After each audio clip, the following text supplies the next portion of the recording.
Playing actions.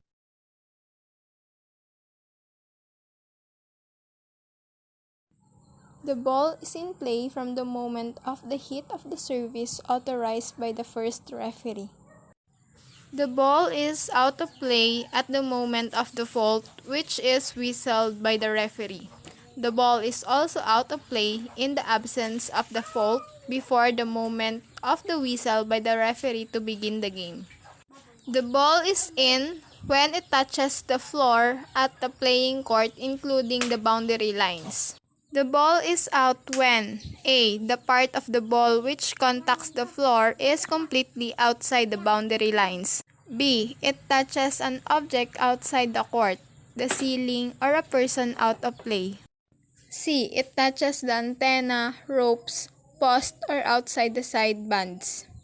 D. It crosses the vertical plane of the net totally or even partly outside the crossing space during service or into the opponent's court. E. It crosses completely the lower space under the net. Playing the ball. Each team must play within its own playing area and space. The ball may, however, be retrieved from beyond the free zone. Playing the ball have three components: the team hits, characteristics of the hit, and faults in playing the ball. So first, the team hits. The team is entitled to a maximum of 3 hits in addition to blocking for returning the ball. If more are used, the team commits the fault of 4 hits. The hits of the team include not only intentional hits by the players but also unintentional contacts with the ball. We have two kinds of contacts: the consecutive contacts and simultaneous contacts. Consecutive contacts means a player may not hit the ball 2 times consecutively, while simultaneous contacts, 2 or 3 players may touch the ball at the same moment. When 2 or 3 teammates touch the ball simultaneously, it is counted as 2 or 3 hits, with expectation of blocking. If they reach for the ball but only one of them touches it, 1 hit is counted. A collision of players does not constitute a fault. When 2 opponents touch the ball simultaneously over the net and ball remains in play, the team receiving the ball is entitled to another 3 hits. If just a ball goes out, it is the fault of the team on the opposite side. Assisted hit means within the playing area, players are not permitted to take support from a teammate or any structure, object in order to reach the ball. However, a player who is about to commit a fault, touch the net, or cross the center line may be stopped or held back by a teammate. The second is characteristics of the hit. The ball may touch any part of the body. The ball must be hit, not cuffed and or thrown. It can rebound in any direction. The ball may touch various parts of the body, provided that the contacts take place simultaneously. For example, at blocking, consecutive contact may be made by one or more blocker, provided that the contact occurs during one action. Second example is, at the first hit of the team, the ball may contact various parts of the body consecutively, provided that the contacts occur during one action. Faults in playing the ball. Faults in playing the ball have 4 components, and they are: first, 4 hits; second, assisted hit; third, catch; and fourth, double contact. 4 hits means a team hits the ball 4 times before returning it. The second is assisted hit, means a player takes support from a teammate or may structure, object within the playing area in order to reach the ball.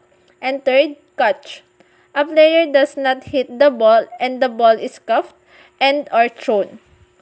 The fourth and last, Double contact. A player hits the ball twice in succession, or the ball contacts various parts of his or her body in succession.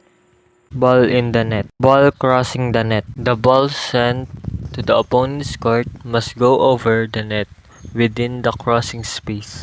The crossing space is the part of the vertical plane of the limited space a follow blow by the top of the net, at the side by the antenna and the imaginary extension, above by the ceiling. The ball has crossed the net plane to the opponent's free zone totally or playback within the team hit, provided that the opponent's court is touched by the player.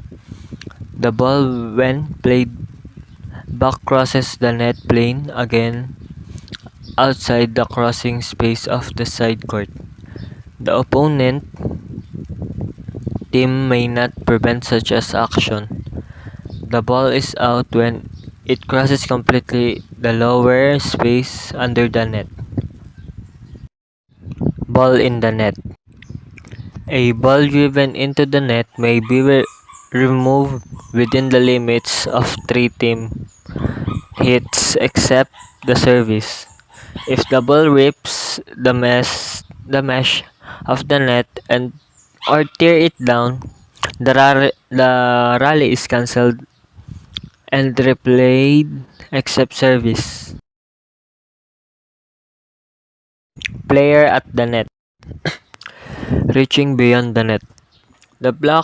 In blocking, a blocker may not touch the ball beyond the net, provided that he or she does not interfere with opponent's play before or during the latter's attack. A player is permitted to pass his or her hand beyond the net after the attack hit, provided that the contact has been made within his or her own playing space.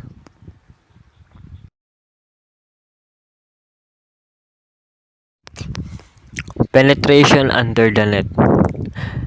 It is permitted to penetrate into the opponent's space under the net, provided that this does not interfere with the opponent's play. Penetration into the opponent's court beyond the center line. A player may enter opponent's court after the ball goes out of play. A player may penetrate into the opponent's free zone provided that he or she does not interfere with the opponent's play.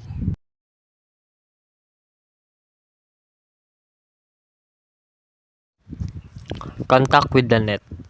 Contact with the net is a fault, except when a player not attempting to play the ball accidentally touches the net.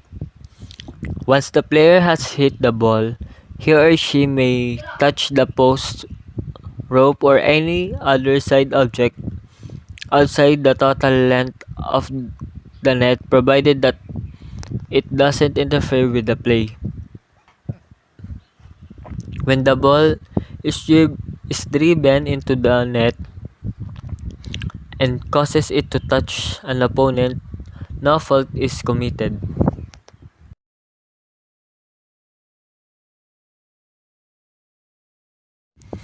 Player's fault at the net. A player touches the ball or an opponent in the opponent's space before or during the opponent attack hit. A player penetrates into the opponent's space under the net, interfering with the latter play. A player penetrates into the opponent's court. A player touches the net.